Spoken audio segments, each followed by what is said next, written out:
Bayangkan sebuah dunia di mana semua orang berbicara bahasa yang sama. Tidak ada salah paham, tidak ada batasan.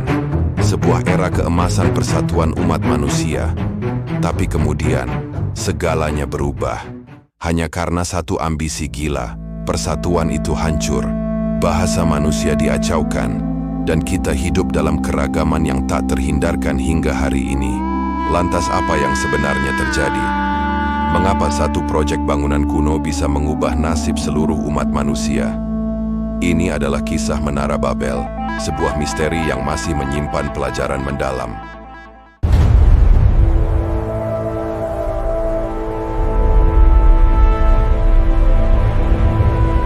Selamat datang di Pelita Kasih Tuhan. Di tengah dunia yang penuh dengan berbagai bahasa dan budaya, kita sering bertanya, bagaimana semua ini bermula? Alkitab dalam kitab Kejadian pasal 11 memberikan kita jawaban yang mengejutkan, sebuah narasi yang jauh lebih dari sekadar cerita kuno. Ini adalah cerminan ambisi, kesombongan, dan campur tangan ilahi yang membentuk peradaban manusia.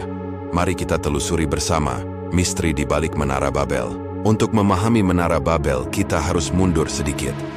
Setelah air bah yang dahsyat, Allah berjanji tidak akan lagi membinasakan bumi dengan air. Keturunan Nuh mulai memenuhi bumi, dan yang menarik, pada saat itu, seluruh bumi hanya memiliki satu bahasa dan satu logat. Bayangkan sebuah kesatuan komunikasi global. Ketika manusia bermigrasi ke arah timur, mereka menemukan dataran di tanah Sinear, sebuah lokasi yang subur dan menjanjikan. Dan di sanalah sebuah ide besar nan berbahaya mulai tumbuh. Manusia mulai berkata satu sama lain, marilah kita membuat batu bata dan membakarnya baik-baik.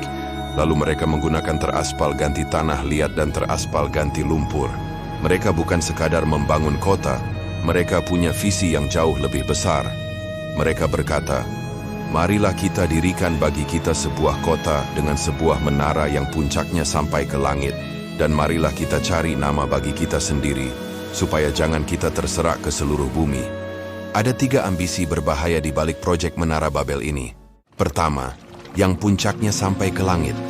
Ini bukan sekadar ambisi arsitektur, tapi upaya untuk menandingi Allah, atau setidaknya mencapai ketinggian ilahi tanpa izinnya. Kedua, marilah kita cari nama bagi kita sendiri. Manusia ingin kemuliaan bagi diri sendiri, bukan bagi Sang Pencipta. Mereka ingin terkenal, abadi, dan meninggalkan jejak yang tak terhapuskan.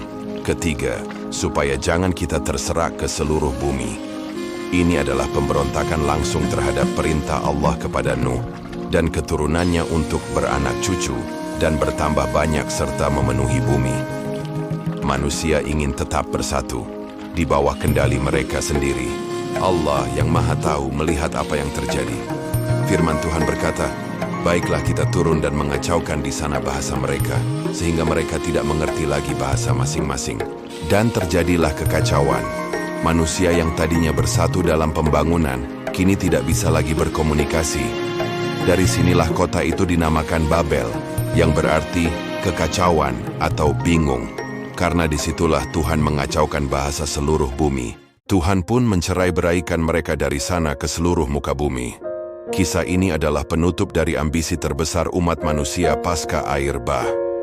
Kisah Menara Babel mengingatkan kita bahwa kekuatan sejati bukanlah dibangun di atas kesombongan dan ambisi manusia, tetapi pada kerendahan hati dan ketaatan kepada Sang Pencipta.